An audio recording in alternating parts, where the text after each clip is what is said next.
Bhatt ji, BJP का tiffin और कांग्रेस की चाय, क्या लगता है 2024 के लोकसभा चुनाव में ये काम करेंगे? यशी जी, समझने की जरूरत है। सियासतों की जो ये चालें हैं, इससे उत्तराखंड बदहाल हो चुका है। देखिए क्या संयोग है, जो चाय पर चर्चा करते थे वो अब टिफिन खाने की बात कर रहे हैं, और जो बजट खाया करते थे वो चाय पे चर्चा की बात कर रहे हैं। ये उत्तराखंड की जनता समझ भी रही है, जान भी रही है। ठीक है। सवाल इस बात का है, 24 का चुनाव सामने है। यशी जी, इस बात को समझने की जरूरत है।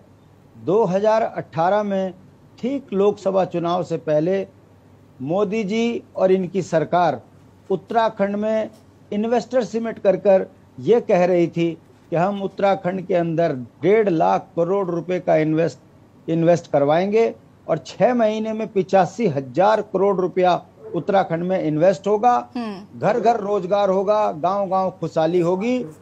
ऐसे में केवल 10,000 करोड़ का जो MOU साइन हुआ था 2018 में 6 महीने में, और ग्राउंड में यशी जी मैं आपको बता दूं, चवन्नी की कोई इंडस्ट्री उत्तराखंड में नहीं आई। उस समय पर विकास के नाम पर उत्तराखंड से भू कानून समाप्त किया गया। उत्तराखंड की जमीनों को खुर्द इसलिए किया गया कि यहाँ पर बड़े बड़े उद्योगपति आएंगे। जमीन पे सब टाए टाए फीस हो गया, जनता के साथ धोखा हुआ। जनता इस बात को समझ रही है। ये भारतीय जनता पार्टी की असली चाल है। ठीक 24 के चुनाव से पहले आजकल फिर भारतीय जनता पार्टी अलाप रही है कि हम इन्वेस्टर समिट कर कई लाख करोड़ रुपए का यहाँ जो है रोजगार लेकर आएंगे। अब समझ में ये नहीं आ रहा है, पिछली बार तो इन्होंने जमीन बेच खाई हमारी, अब ये हमारे गांव को बेचेंगे, ये हमारी बोली लगा देंगे उनके आगे। इस बात को समझने की जरूरत है। भारतीय जनता पार्टी को 24 की चुनाव की यदि तैयारी करनी है तो ये भाजपा को बताना पड़ेगा कि 5 सालों में जो हमने लोकसभा में सांसद भेजे थे, उन्होंने जो गांव गोद में लिए, उनकी हालत क्या है। उत्तराखंड में जंगली जानवरों से उत्तराखंड परेशान है। वन अधिनियम हमारे लिए कलंक बना हुआ है। किसी भी सांसद ने लोकसभा में वन अधिनियम में परिवर्तन कराने की बात नहीं कही है। नहीं, मैं तो ये समझना चाहती हूँ कि ऐसी कौन सी चर्चा है जो अब टिफिन खाने से होगी और चाय पीने से होगी, जो कैबिनेट बैठक में नहीं हो पा रही है, जो इतनी बैठकें आयोजित की जा रही हैं उसमें नहीं हो पा रही। ये कौन सी चर्चा है जो टिफिन खाने के साथ होगी? आदमी खाना खाएगा या चर्चा करेगा? देखिए यशी जी, इस बात को समझना चाहिए, जो सरकारें 40% कमीशन खाने वाली हों, वो उनकी सोच कितनी खराब है। वो गांव में गांव वालों का राशन तक खाने की बात कर रही है। शांति प्रसाद जी, देखिए समस्या ठीक है, समस्याओं पे बात आप करते हैं, अच्छी बात है, लेकिन समाधान भी तो दीजिए। ये बताइए, बीजेपी नहीं, कांग्रेस नहीं तो कौन? एक ढंग का विकल्प भी तो नहीं है हमारे पास। आप खुद को अगर विकल्प के तौर पर देखते हैं तो आप खुद को उतना ज्यादा उस हाइप पर तो लेकर जाइए कि जनता आप पर विश्वास करे। क्यों यूकेडी पर विश्वास नहीं जनता को?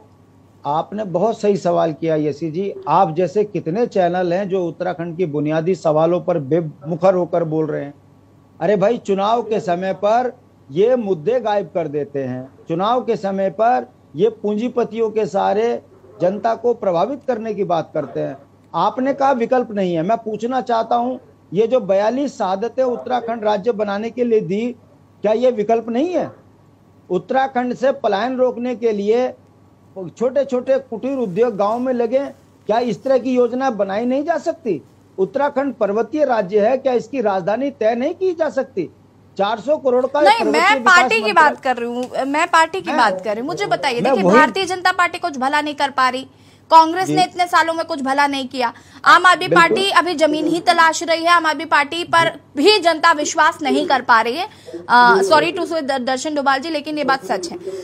शांति प्रसाद जी, यूकेडी जो कि आंदोलन से जन्मी एक पार्टी जिसे कहा जाता है, जो उत्तराखंड के मुद्दों पर बात करती है, जो उत्तराखंड के जमीनी जो जरूरतें हैं या लोगों की जो जरूरतें हैं उन पर बात करती है। उसके बावजूद भी जनता को विश्वास क्यों नहीं? क्या इस पर एनालिसिस करने की कोशिश की है यूकेडी ने? मैं ये पर्सनली आपसे जानना चाहती हूँ शांति प्रसाद जी, क्या यूकेडी ने इस पर मंथन विचार विमर्श किया? मैं कभी कभी थपलियाल जी को सुनती हूँ, इतनी सही बातें करते हैं वो, इतनी सारी जितनी भी मुझे लगता है इतनी पुरानी पुरानी बातें जो शायद मैं और आप नहीं जानते होंगे, जो उस टाइम हुआ उसे वो बहुत अच्छी तरीके से प्रेजेंट करते हैं, इसलिए मैं उन्हें काफी पसंद करती हूँ। लेकिन क्यों जनता में ये सारी बातें नहीं जा पा रही? क्यों जनता में ये विश्वास नहीं आ पा रहा है? बहुत सही सवाल किया है यशी जी आपने।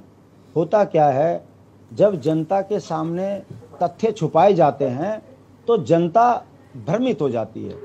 देखिए, हम राष्ट्रवादी लोग हैं, हमें इस बात को समझना चाहिए कि उत्तराखंड में हर दूसरा परिवार जो है तिरंगे से लिपटकर उनका बच्चा आता है। हम देश के लिए जान देने वाली कौम है, हम ईमानदारी के लिए जानी जाती हैं, हमारे अंदर सद्भाव और देव संस्कृति हमारे चरित्र में है।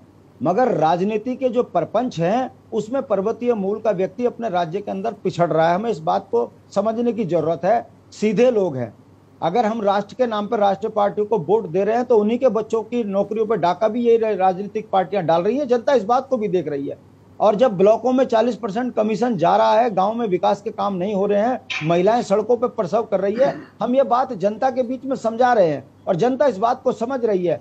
मेरा मानना है ये राजनीति ही नहीं, ये समाज का दर्शन है कि अवसरवादी व्यक्ति पहले लाभ उठा के चला जाता है। जो मूल होता है उसको बहुत समय लगता है जनता की चीजों के बीच में अपने आप को स्थापित करने में।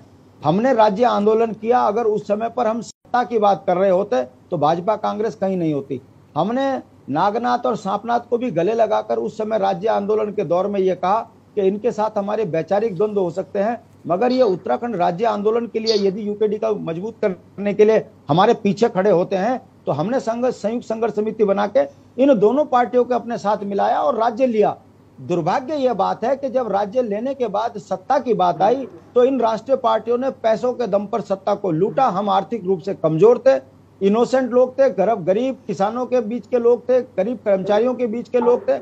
हम उतना पैसा सत्ता में नहीं लगा पाए, जिस कारण हम पिछड़े। और एक बार क्या पिछड़े, इन लुटेरों ने उत्तराखंडियत को खत्म कर दिया। देखिए, हमारे नारे उस समय पर भी यही थे कि हमारा राज्य बनेगा तो खनन माफिया, शराब माफियाओं से राज्यों को मुक्ति दिलाएंगे। हमारे उस समय में भी नारे थे कि यदि उत्तराखंड की सत्ता बनेगी तो गांव से पलायन रुकेगा, उदासी दूर होगी, किसानों को समृद्ध किया जाएगा। ठीक इसके विपरीत काम हो रहा है। आज भी खनन माफिया हमारी छाती पे चढ़े हुए हैं, भू माफिया हमारी छाती पे चढ़े हुए हैं, पलायन रुक नहीं रहा है, राजधानी का मसला तय नहीं हो रहा है। इस छोटे से नवोदित राज्य के अंदर नौकरियां बिक रही हैं। बताइए, जिस राज्य का पीसीएस अधिकारी 1 करोड़ में बिकेगा, जिस राज्य में चपड़ासी 5 लाख में लगेगा, दरोगा जो है 25-30 लाख में लगेगा, उस राज्य की गरीब जनता की आवाज कौन उठाएगा? आज हम इस बात को, यही तो हम कह रहे हैं कि जिस सांसद को आपने चुनाव जिताकर भेजा वो सांसद आपके अधिकारों के लिए लोकसभा में बोल नहीं रहा है, तो ये आज किस चलिए ठीक है शांति प्रसाद जी, मैं वापस आती हूँ आपके पास। सचिन गुप्ता जी भारतीय जनता पार्टी के प्रवक्ता भी हमारे साथ जुड़ चुके हैं। सचिन जी, बहुत बहुत स्वागत है आपका। और सवाल मेरा आपसे वही जो मैंने बाकी अभी प्रवक्ताओं से पूछे, आपसे भी मेरा यही सवाल है। भारतीय जनता पार्टी की टिफिन पर जो चर्चा हो रही है और कांग्रेस चाय पर चर्चा कर रही है, मैं ये जानना चाहती हूँ ऐसी कौन सी चर्चा है जो बैठकों में नहीं हो पा रही है, टिफिन पर चर्चा करनी पड़ रही है, टिफिन के साथ हम कौन सी चर्चा करेंगे? ये सवाल विपक्षी दल पूछ रहे हैं कि ऐसी कौन सी चर्चा है? देखिए यशी जी,